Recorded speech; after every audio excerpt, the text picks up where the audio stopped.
ओम नमो भगवते वासुदेवाय. सार्थ सुबोध ज्ञानेश्वरी.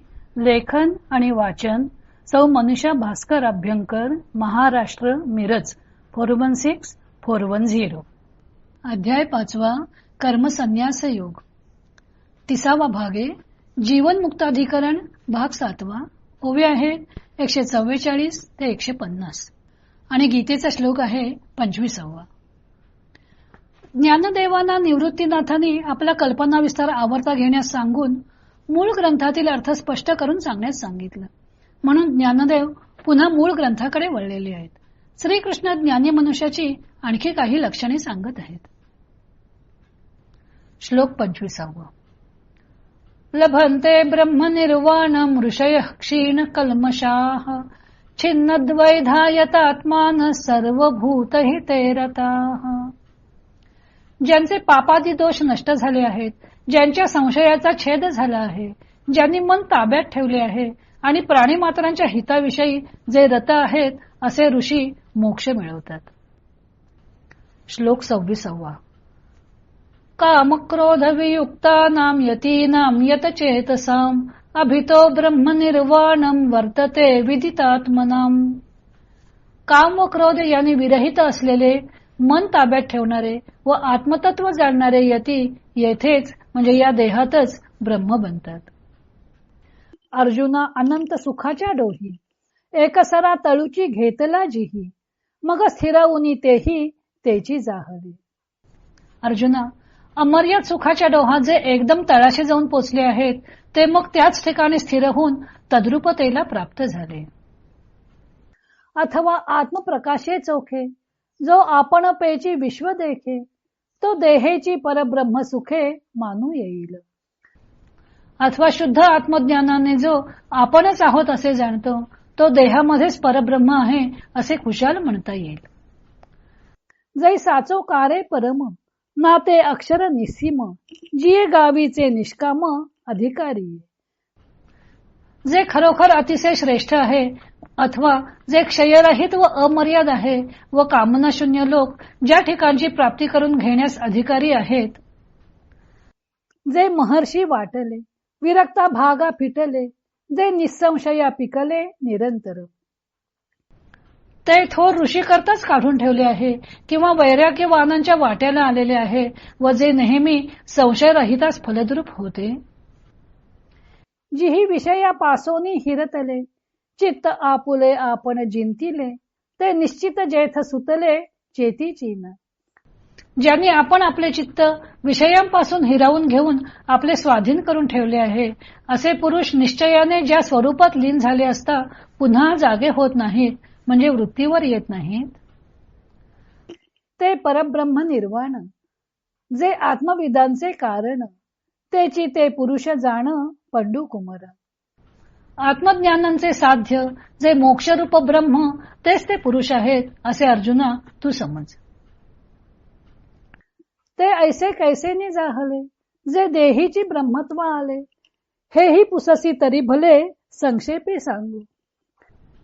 वर सांगितलेले जे देहधारी असतानाच ब्रह्मभावास आले ते असे कशाने झाले हेही विचारशील तर ते आम्ही चांगले पण थोडक्यात सांगतो. आतापर्यंत सांगितलेल्या सगळ्या लक्षणांचा आढावा घेत श्रीकृष्ण सांगतात की जे जितेंद्रिय आहेत, ज्यांच्या वासना आत्मज्ञानाने निशेष दग्ध झालेल्या आहेत, ज्यांच्या मनात भेदबुद्धी राहिलेली नाही, जे अखिल प्राणी मात्रांच्या कल्याणात रममाण झालेले आहेत, त्यांना ब्राह्मी स्थिती प्राप्त होते. अशा कामक्रोधातीत जितेंद्रिय व आत्मज्ञान संपन्न यतींना मोक्ष प्राप्ती तर सन्निधच असते. 25व्या श्लोकात सर्व भूत हिते रताः या पदाची योजना करून ते ज्ञानी लोक कर्मयोगी आहेत असं संकेत केलेला आहे. तसेच ऋषयः हा शब्द समाज धुरीणांसाठी वापरलेला आहे. हे सर्व कर्मयोगी आहेत. कर्मसन्यास न करता, लोकव्यवहार न सोडता, भेदबुद्धी न बाळगता, जितेंद्रिय होऊन संसारात राहूनच भूतमात्रांच्या कल्याणार्थ झटत असतात.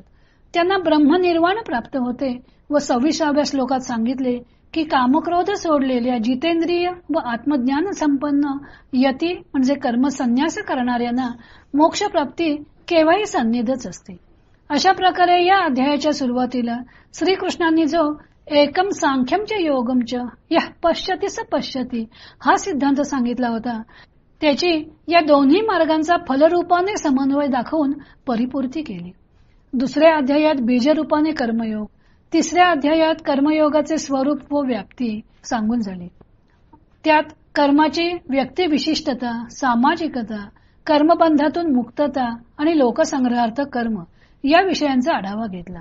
चौथ्या अध्यायात कर्माची ज्ञानाशी सांगड घातली व नैष्कर्म्यावस्था प्राप्त कशी होते त्याचे विवेचन केले. आणि आता या 5व्या अध्यायात कर्मयोग आणि कर्मसन्यास या दोन मार्गांची तुलना करून फलदृष्ट्या दोन्ही मार्गांचे एकत्व दाखवलेलं आहे. ज्ञानदेव त्या ज्ञानी पुरुषाचे वर्णन करताना अंतर्ज्योतिही या पदाला अनुसरून ज्ञानी मनुष्याचे वर्णन करताना म्हणतात की जो अमर्याद सुखाच्या तळाशी जाऊन पोहोचला तो तेथेच तद्रूप झाला. आत्म्याच्या निर्मल प्रकाशाने तो आपल्या ठिकाणीच विश्व पाहतो, तो परब्रह्म स्वरूप होतो. आपण पे विश्व देखे हा विश्वरूप होण्याचा मुद्दा ज्ञानदेव योगी, ज्ञानी, भक्त यांच्या वर्णनात वारंवार अधोरेखित करतात. असा विश्वरूप झालेला या देहीच परब्रह्म स्वरूप होतो. ही ब्राह्मी स्थिती कशी आहे तर ती सत्यरूप आहे व अविनाशी आहे आणि विषय सुखाची कामना ज्यांच्या मनामध्ये शिल्लक राहत नाही, विरक्त, संशयरहित झालेला, विषयांपासून चित्त अलिप्त ठेवलेला मनुष्य अमर्याद आत्मसुखाचा अधिकारी होतो. ज्ञानदेव म्हणतात की ते निश्चित जेथ सुतले चेती चीन. ते आत्मज्ञानी लोक ब्राह्मी स्थितीमध्ये जे निसतात ते परत जागे होतच नाहीत. त्यांच्या बाबतीत द्वैताचा निश्चयश लोप झालेला असतो. आत्मज्ञानाला कारणीभूत असणारे जे ब्रह्म तेच ते लोक आहेत. ते देहातच ब्राह्मी स्थितीचा अनुभव घेत असतात. हे देहातच ब्रह्मत्व प्राप्त होण्याला कारणीभूत असणारी साधना कोणती ती पुढे ज्ञानदेव सांगणार आहेत. कारण पुढे ज्ञानप्राप्तीसाठी आवश्यक असणारे अंतरंग साधन जो ध्यानयोग त्याचे सूत्र रूपाने वर्णन केलेले आहे तो भाग आपण उद्या पाहू.